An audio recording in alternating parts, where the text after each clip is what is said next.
मसीह में प्रिय भाई बहनों, सबको जय मसीह की। आशा करता हूँ कि आप सब लोग प्रभु में आनंदित हैं और कुशल हैं। मैं निरंतर सभी मसीह भाई बहनों के लिए हमेशा प्रार्थना करता हूँ कि प्रभु में आप लोग सुरक्षित रहें और पवित्र रहें। एक बार फिर से मैं प्रार्थना के संदर्भ को लेकर एक बार और उपस्थित हुआ हूँ आप लोगों के बीच में। आज मैं सिर्फ वचन को कोट करूँगा जो प्रार्थना को मार्गदर्शित करती है, जो सिर्फ प्रार्थना को व्यक्त करती है कि किस व्यक्ति ने कब कब प्रार्थना की और हमें प्रार्थना किस प्रकार से करना चाहिए और हमें सीखने के लायक भी है चीज़ें, क्योंकि वचन परमेश्वर है और संपूर्ण पवित्र शास्त्र परमेश्वर की प्रेरणा से रचा गया है। अर्थात हर एक शब्द परमेश्वर है, क्योंकि आदि में वचन था, वचन परमेश्वर के साथ था और वचन ही परमेश्वर था। इसलिए हम प्रार्थना करने के वचनों को हम देखेंगे। और एक चीज़ और, वचन से पहले मैं एक चीज़ को बताना चाहूँगा कि मनुष्य और परमेश्वर के बीच की जो प्रार्थना है वो क्या है। तो जो प्रार्थना है मनुष्य और परमेश्वर के बीच के आध्यात्मिक संचार को दर्शाता है,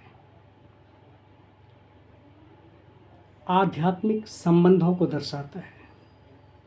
प्रार्थना परमेश्वर और मनुष्य के बीच का एक आध्यात्मिक संचार है, जिसे हमें निरंतर और हमेशा करते रहना है, क्योंकि बगैर प्रार्थना के हम अपने जीवन में परिवर्तन या बदलाव को नहीं देख सकते।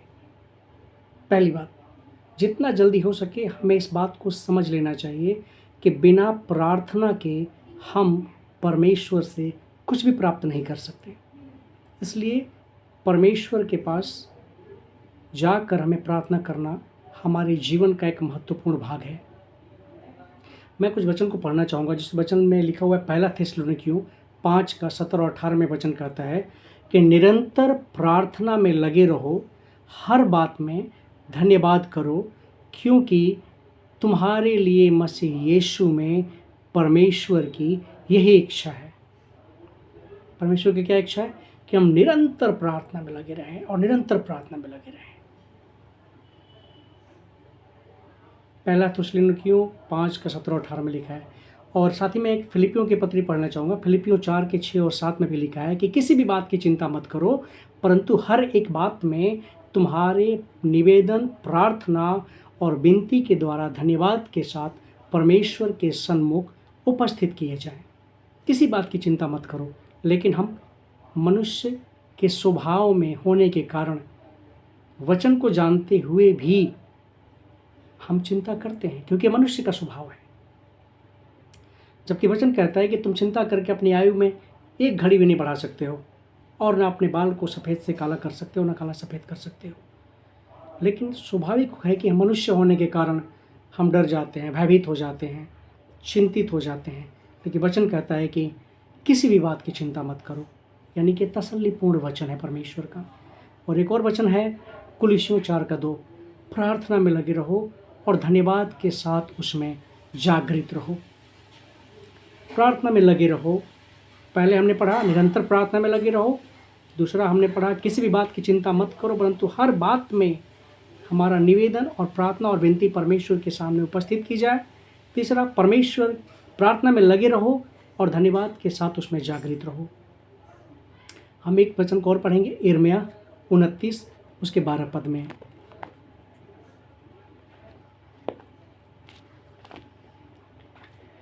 यिर्मयाह 29 के 12 में लिखा हुआ है कि तब उस समय तुम मुझको पुकारोगे और आकर मुझसे प्रार्थना करोगे और मैं तुम्हारी सुनूंगा। तुम मुझे ढूंढोगे और पाओगे भी, क्योंकि तुम अपने संपूर्ण मन से मेरे पास आओगे। मैं तुम्हें मिलूंगा, यहोवा की यही वाणी है। परमेश्वर वचन कहता है कि तब उस समय तुम मुझको पुकारोगे और आकर मुझसे प्रार्थना करोगे और मैं तुम्हारी सुनूंगा। यानी कि हम जब प्रार्थना करेंगे तभी परमेश्वर हमारी सुनेंगे। यह बात यहाँ पर स्पष्ट हो जाती है। यानी कि हमें परमेश्वर से कुछ कहना है या अपने लाइफ में कुछ बातें हैं जो हम परमेश्वर के साथ बांटना चाहते हैं, तो माध्यम है प्रार्थना। जैसे पुत्र अपने पिता से कोई बात कहना चाहता है तो उसके पास जाकर अपने शब्दों को उनसे कहता है। इसलिए हमें अपने शब्दों के माध्यम से परमेश्वर के सन्मुख जा कर के और इस बात को कहनी पड़ेगी। और फिर परमेश्वर अपने वायदे के अनुसार कि तुम मुझे प्रार्थना करोगे और मैं तुम्हारी सुनूंगा, वो निश्चित रूप से हमारी प्रार्थना को, हमारी बातों को सुनेंगे। इसी में हम देखते हैं प्रेरितों के काम। हम देखते हैं प्रेरितों के काम 16 पद, उसके 25वें पद में लिखा है, आधी रात के लगभग पौलुस और सिलास प्रार्थना करते हुए परमेश्वर के भजन गा रहे थे और कैदी उनकी सुन रहे थे। इतने में एक बड़ा भूकंप आया, यहाँ तक कि बंदी गृह की नींव हिल गई और तुरंत सब द्वार खुल गए और सबके बंधन खुल पड़े। कितना सामर्थ्य है। पौलुस और सिलास प्रार्थना कर रहे थे बंदी गृह में, और प्रार्थना की सामर्थ्य देखिए कि उस प्रार्थना की सामर्थ्य से भूकंप हुआ और सबके बेड़िए खुल गए। तो प्रार्थना के द्वारा हम संसार में परिवर्तन को ला सकते हैं। प्रार्थना के द्वारा हम अपने पारिवारिक जीवन में बदलाव को ला सकते हैं। प्रार्थना के द्वारा अपने कलीसिया में बदलाव को ला सकते हैं। प्रार्थना के द्वारा हम अपने समाज में बदलाव को ला सकते हैं। प्रार्थना के द्वारा हम अपने देश में बदलाव को ला सकते हैं। प्रार्थना के द्वारा हम अपने कानून व्यवस्था में बदलाव को ला सकते हैं। प्रार्थना के द्वारा हम बीमारों को चंगा कर सकते हैं।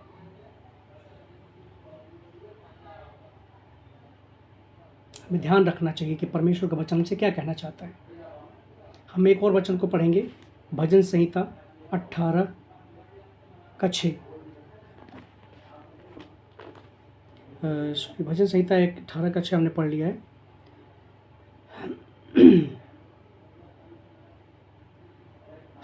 भजन संहिता 18:6 में लिखा है कि अपने संकट में मैंने यहोवा परमेश्वर को पुकारा,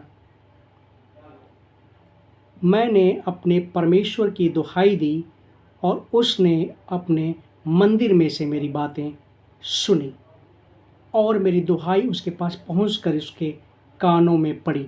अपने संकट में मैंने यहोवा परमेश्वर को पुकारा। जब भी आपके पास मुसीबत और संकट आता है, रिश्तेदार, मित्र, सगे संबंधी, इन लोगों के पास जाने से पहले आप परमेश्वर के पास जाएं। तब परमेश्वर कहेगा कि नहीं, सबसे पहले मेरे पास आया था। लेकिन यदि सबसे पहले यदि हम संसार की तरफ देखेंगे तो परमेश्वर हमारी मदद नहीं कर पाएगा। दाऊद यहाँ पर भजनकार कहता है कि मैंने अपने संकट के दिन यहोवा को पुकारा, और उसने कहता है कि और यहाँ पर स्पष्ट करता है दाऊद कि मैंने दुहाई दी और परमेश्वर ने अपने पवित्र मंदिर में से मेरी प्रार्थना की ओर कान लगाया और सुना। कितना सुंदर वचन है। निश्चित रूप से परमेश्वर हमारे वचन को हम सम्मानित करता है, हमारी प्रार्थना को सम्मानित करता है। परमेश्वर का वचन अटल है, प्रबल है और स्थिर है। परमेश्वर मनुष्य नहीं कि झूठ बोले। हम उसे याकूब कौन पढ़ेंगे? याकूब की पत्री 5वां अध्याय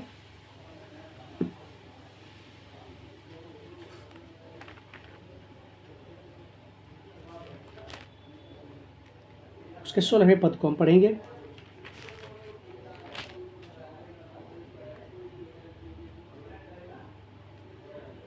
इसलिए तुम आपस में एक दूसरे के सामने अपने अपने पापों को मान लो और एक दूसरे के लिए प्रार्थना करो जिससे चंगे हो जाओ। धर्मी जन की प्रार्थना के प्रभाव से बहुत कुछ हो सकता है। एलिया भी तो हमारे समान दुख सुख भोगी मनुष्य था और उसने गिड़गिड़ाकर प्रार्थना की कि मेह न बरसे, और 3.5 वर्ष तक भूमि पर मेह नहीं बरसा। फिर उसने प्रार्थना की तो आकाश में वर्षा हुई और भूमि फलवंत हुई। ये मैं नहीं कह रहा, परमेश्वर का वचन कह रहा है, और हमें परमेश्वर के वचन पर विश्वास करना ही पड़ेगा। परमेश्वर का वचन अटल और प्रबल है। और यिर्मयाह हमारी तरह सुख दुख भोग मनुष्य था, उसने प्रार्थना की। और इसी में कहता है याकूब की पत्री उसके 5वां अध्याय के 13 पद में लिखा हुआ है, यदि तुम में कोई दुखी हो तो वह प्रार्थना करे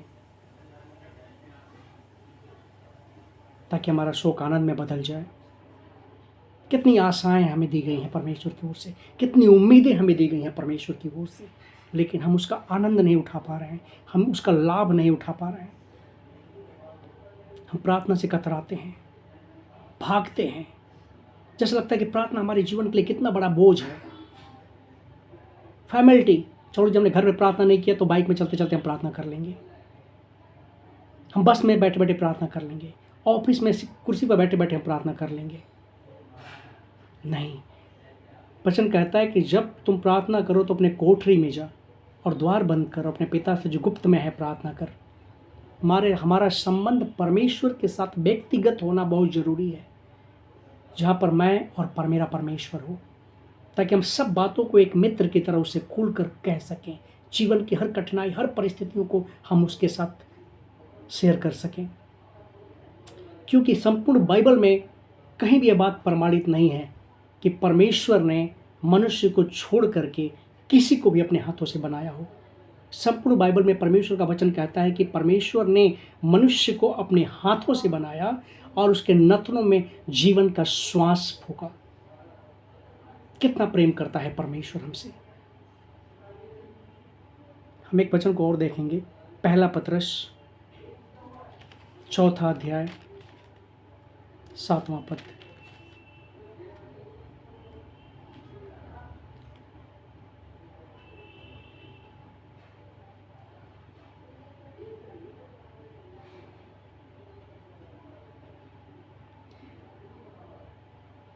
सब बातों का अंत तुरंत होने वाला है, इसलिए संयमी होकर प्रार्थना के लिए सचेत रहो।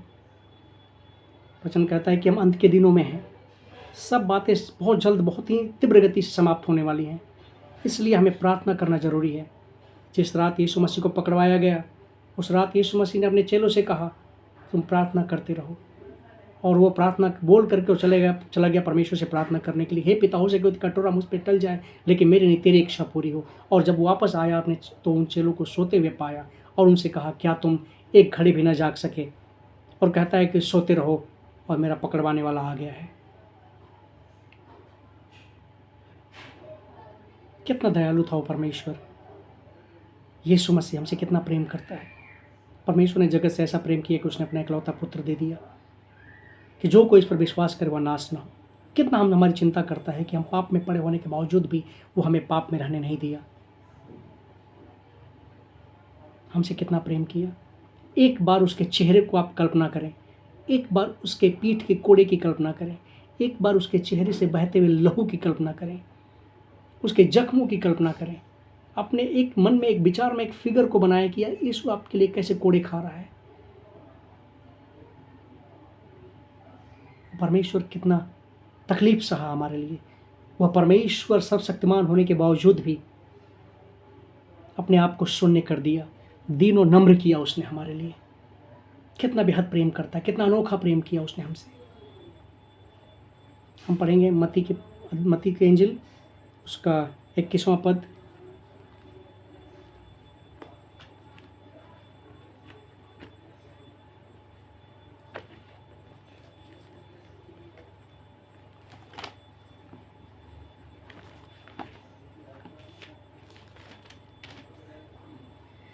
परमेश्वर निश्चित रूप से दयालु है, वो हमसे बहुत प्रेम करता है।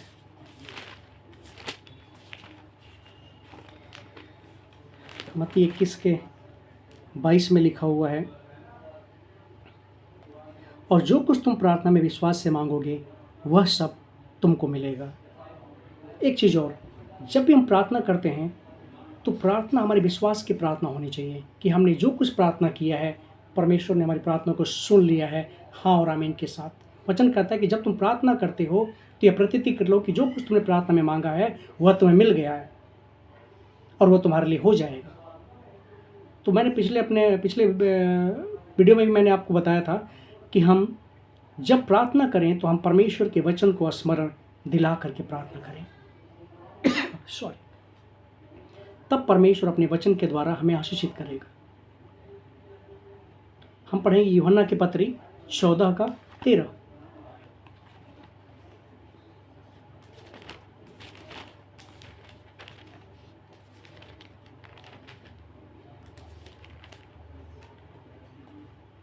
जो कुछ तुम मेरे नाम से मांगोगे वही मैं करूँगा कि पुत्र के द्वारा पिता की महिमा हो। जो कुछ तुम मुझसे मांगोगे और मांगने के लिए हमें प्रार्थना करनी पड़ेगी। हम, क्योंकि वचन कहता है कि जब हम जब प्रार्थना करते हैं तो हम परमेश्वर से बातें करते हैं, और जब हम वचन पढ़ते हैं तो परमेश्वर हमसे बातें करते हैं। इसलिए हमें वचन कहता है कि जो कुछ तुम मेरे नाम से मांगोगे वही मैं करूँगा, कि पुत्र के द्वारा पिता की महिमा। और एक चीज़ और, जब हम प्रार्थना करते हैं तो हम उसे यीशु मसीह के नाम में करें। यह पिता, मैं आपके प्रिय पुत्र अपने उद्धारकर्ता यीशु मसीह के नाम में मैं आपसे प्रार्थना करता हूँ। इस तरह से आरंभ करना है, और फिर परमेश्वर अपने वचन के द्वारा हमें आशीषित करेंगे। मैं एक दो वचन को और देखूंगा। भजन संहिता 26 अध्याय, भजन संहिता 5 अध्याय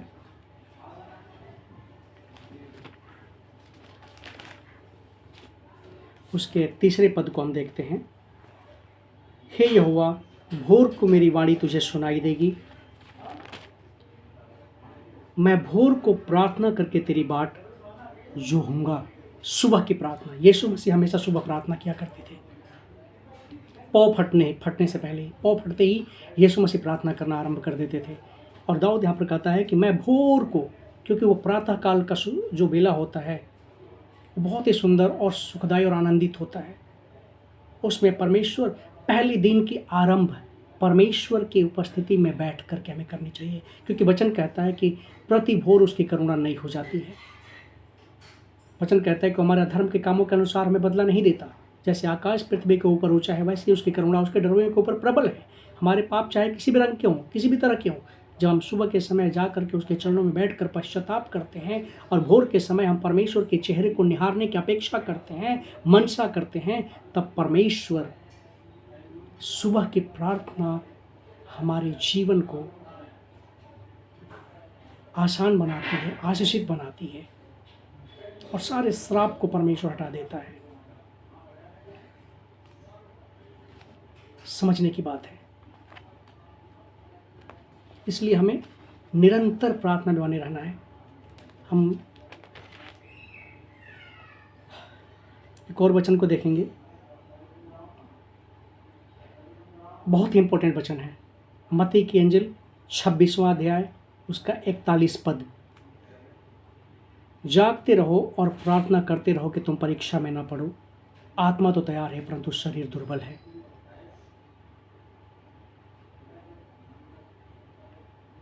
जागते हो, प्रार्थना करते रहो कि तुम परीक्षा में न पड़ो। अर्थात जब हम प्रार्थना करेंगे तो हम परीक्षाओं से बच सकते हैं। वचन यहाँ पर यही स्पष्ट करना चाहता है कि जागते और प्रार्थना करते रहो कि तुम परीक्षा में न पड़ो। इसका मतलब ये नहीं है कि हम सोए ही ना। कहने का मतलब कि आत्मिक जीवन में हम प्रार्थना से जुड़े रहें, ताकि शैतान हमारे जीवन को कसौटी पर कसने ना पाए। व्यभिचार में, पाप में, लालच में, अभिमान में, छल कपट में, परमेश्वर के साथ हमारी जो नज़दीकियाँ बढ़ रही है उसमें हमें गिराने ना पाए। और एक दो और वचन को मैं देख करके समाप्त करूँगा।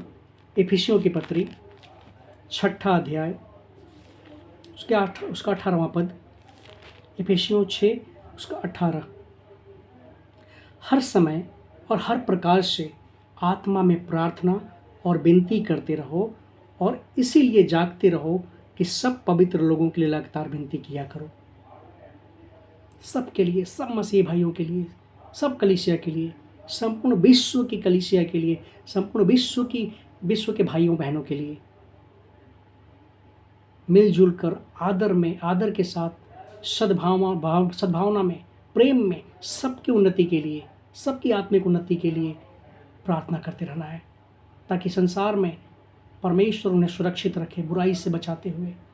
सबके लिए प्रार्थना करें। बहुत सुंदर वचन है। हर समय और हर प्रकार से आत्मा में प्रार्थना और विनती करते रहो, और इसलिए जागते रहो कि सब पवित्र लोगों के लिए लगातार विनती किया करो।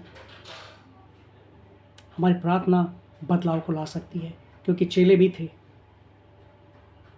जो रोटी तोड़ते हुए और प्रार्थना करते रहे, और सुसमाचार सुनाते रहे, गीत गाते रहे। एक और वचन को मैं पढ़ूंगा, आप लोगों को बताऊंगा कि जब पेंटिकुस्त का दिन था, जब वहाँ प्रार्थना कर चुके, तो एकाएक बड़ी आंधी सी की हाट हुई और सबकी जीभें फटती हुई सुनाई दी, और वहाँ की ज़मीन हिल गई। जब पतरस और भी चेले और 3,000 के लगभग लोग वहाँ पर इकट्ठे थे, और जब वो प्रार्थना कर रहे थे तो प्रार्थना कर चुके तो वहाँ की ज़मीन हिल गई और एकाएक बड़ी आंधी सी, सनसनाहट सी आई और पवित्र आत्मा पृथ्वी पर उतरा और जो वहाँ की ज़मीन हिल गई। सो हम प्रार्थना में बिल्कुल भी कोताही ना करें, लापरवाही ना करें, क्योंकि प्रार्थना एक बदलाव को, एक परिवर्तन को ला सकती है। विचार करें, हम कितनी भी जल्दीबाजी होती है, हम बाहर निकलते हैं, ट्रैफिक में फंस जाते हैं, आधा घंटा, एक घंटा, 20 मिनट, 25 मिनट, लेकिन घर से हम प्रार्थना करके नहीं निकलते। प्रार्थना हमारे जीवन को आसान और सरल बना देती है। प्रार्थना हमें परमेश्वर के साथ जोड़ती है। प्रार्थना हमें हर तकलीफ़ों पर विजय दिलाती है। प्रार्थना हमें परमेश्वर को जानने में सहायक बनती है। प्रार्थना जो है हमें परमेश्वर से बातें करने में मदद करती है। प्रार्थना हमें परमेश्वर के मनसा को और उसके चरित्र को समझने के लिए प्रेरित करती है। प्रार्थना हमें परमेश्वर के विचारों को प्रकट करती है। इसलिए प्रार्थना हमारे जीवन में एक मूल अर्थ होना चाहिए, एक बहुत महत्वपूर्ण होना चाहिए। बगैर प्रार्थना के हम परमेश्वर को नहीं जान पाएंगे, बगैर प्रार्थना के हम परमेश्वर के नज़दीक नहीं जा पाएंगे।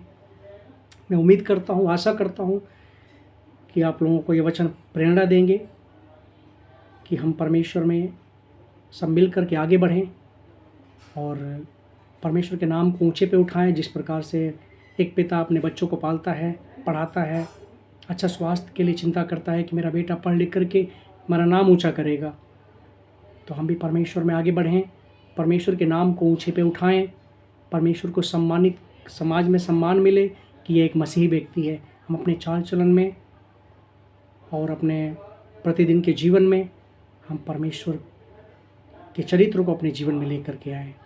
इन सभी वचनों के द्वारा परमेश्वर आप लोगों को आशीष दे। आप लोग सुरक्षित रहें। जय मसीह की।